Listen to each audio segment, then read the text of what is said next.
Shalom, selamat pagi jemaat yang diberkati Tuhan.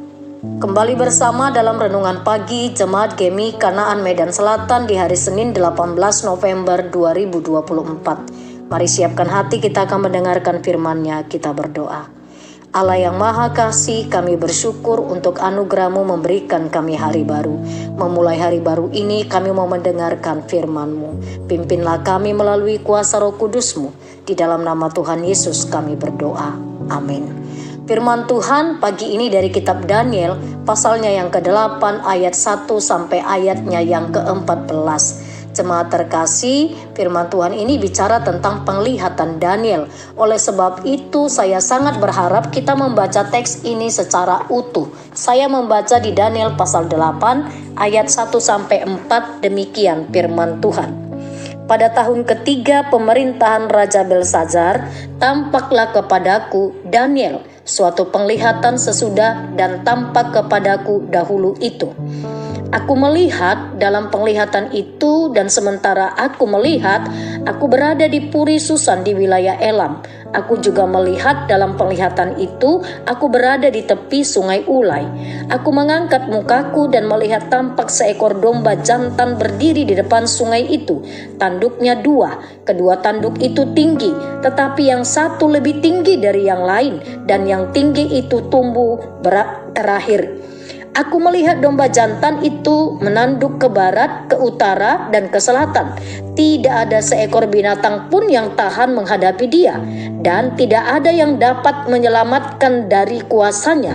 Ia berbuat sekehendak hatinya dan membesarkan diri. Amin.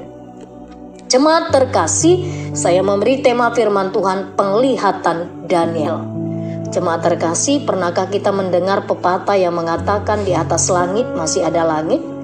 Di atas pejabat yang satu masih ada pejabat yang lebih tinggi. Di atas yang tinggi itu masih ada lagi pejabat yang lebih tinggi lagi. Ada orang pintar, masih ada orang yang lebih pintar lagi. Ada orang kaya, bahkan masih ada lagi orang yang lebih kaya. Demikian seterusnya. Dari pepatah di atas langit ada langit. Itu kisah dalam kitab ini yang telah kita baca. Ketika Daniel bersama-sama orang-orang Yahudi, Daniel diberi hak khusus oleh Tuhan untuk sebuah penglihatan yang akan terjadi beberapa ratus tahun ke depan, tentang sesuatu yang akan terjadi ke depan. Kita melihat yang pertama, Daniel sesungguhnya ada di Elam. Saat ini Iran ya. Iran saat ini disebut negara Iran. Penglihatan, dia menerima sebuah penglihatan seekor domba jantan berdiri menanduk ke utara, ke barat, ke selatan. Jadi ada 2 tanduk. Jadi simbol 2 tanduk itu adalah sebuah kerajaan Media dan Persia. Kerajaan Media lebih tinggi daripada kekuasaannya, lebih tinggi daripada kekuasaan Persia pada saat itu. Jadi Persia lebih tinggi daripada Media. Namun 2 kekuatan kerajaan ini bergabung untuk mengalahkan wilayah-wilayah di daerah barat, selatan, itu berarti termasuk sesungguhnya wilayah Palestina. Di ayat 4 dikatakan dia berbuat sekehendaknya sendiri dengan kesombongannya. Lalu yang kedua kita melihat, jemaat terkasih, bisa dibaca secara utuh di ayat 5. Tiba-tiba ada seekor kambing jantan yang datang dari sebelah barat mengalahkan domba jantan tersebut. Jemaat terkasih, ini menunjuk kepada kerajaan Yunani di bawah kekuasaan Alexander Agung yang mengalahkan kekaisaran Persia pada saat itu. Terjadi kira-kira 334 sampai 331 sebelum Masehi atau sebelum Kristus. Lalu yang ketiga kita melihat kerajaan yang pertama dengan segala kesombongannya dikalahkan oleh kerajaan Yunani. Tetapi selanjutnya Bapak Ibu bisa baca, setelah Alexander meninggal, ayat 8 dikatakan patahlah tanduknya. Jadi hilanglah kekuatannya. Selanjutnya kekaisaran yang dipimpin oleh Alexander itu, yang tadinya itu terbagi menjadi 4 bagian. Jadi terbagi menjadi 4 bagian. Selanjutnya tumbuh kemudian tanduk kecil. Kalau mereka sudah terbagi 4 bagian, tentu akan mengurangi kekuatan masing-masing kerajaan.